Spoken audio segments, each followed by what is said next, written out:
Have you ever sat in a wobbly chair? Not broken enough to throw away, not comfortable enough to ignore.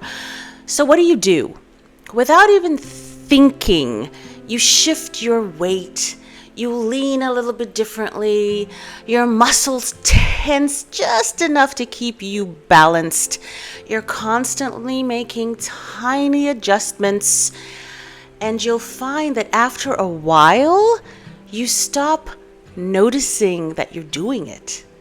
It just becomes the way you sit. I think that's one of the simplest ways to really understand what chronic stress does to us. So picture yourself sitting in a chair every single day. You probably wouldn't think much about it, but your body would. Your muscles would be working constantly. Your attention would be divided. You're using so much of your energy trying to stay balanced, not because you're doing anything difficult, but because the chair is unstable.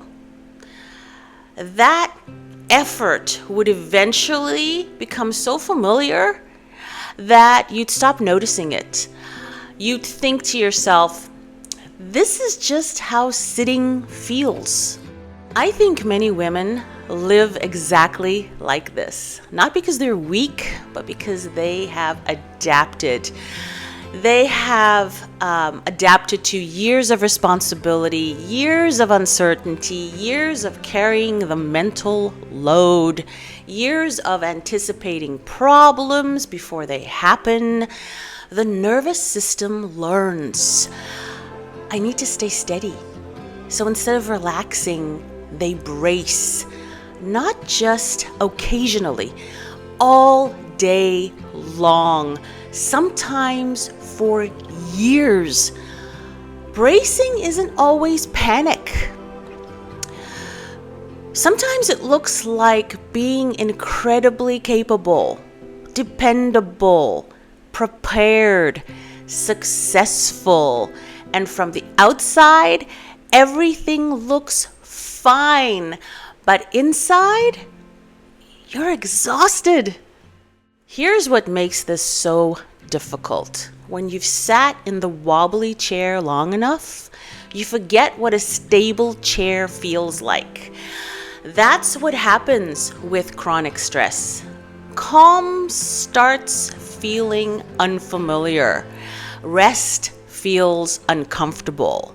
Doing nothing sometimes feels wrong. You finally get a quiet weekend, and instead of relaxing, you start cleaning. I know, cleaning used to feel therapeutic to me at one point. You check texts, you check, work emails on the weekend. You start making lists, finding something to do. Not because you need to, because your nervous system has become so used to the constant adjustments. The solution isn't becoming better at sitting in the wobbly chair. It's finding a stable chair. The same is true for our lives. Healing isn't about becoming tougher. It's about creating more stability. Sometimes that means you sleep a little bit better or a lot better.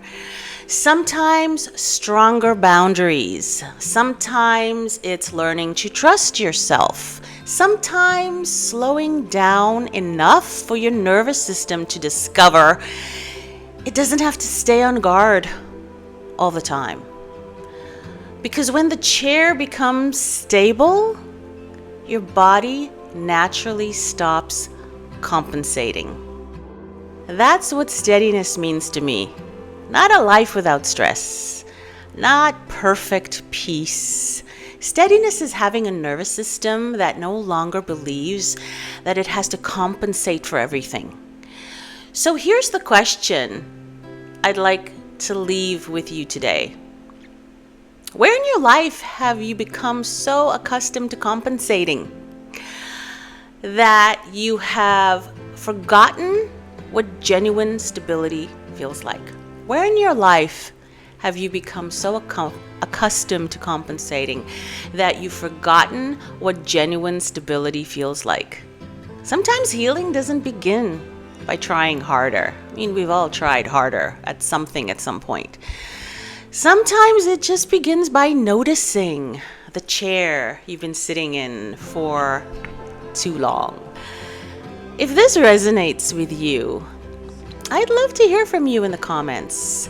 And if you'd like to learn more about making the shift from bracing to steadiness, subscribe, because that's exactly what we explore together on this channel.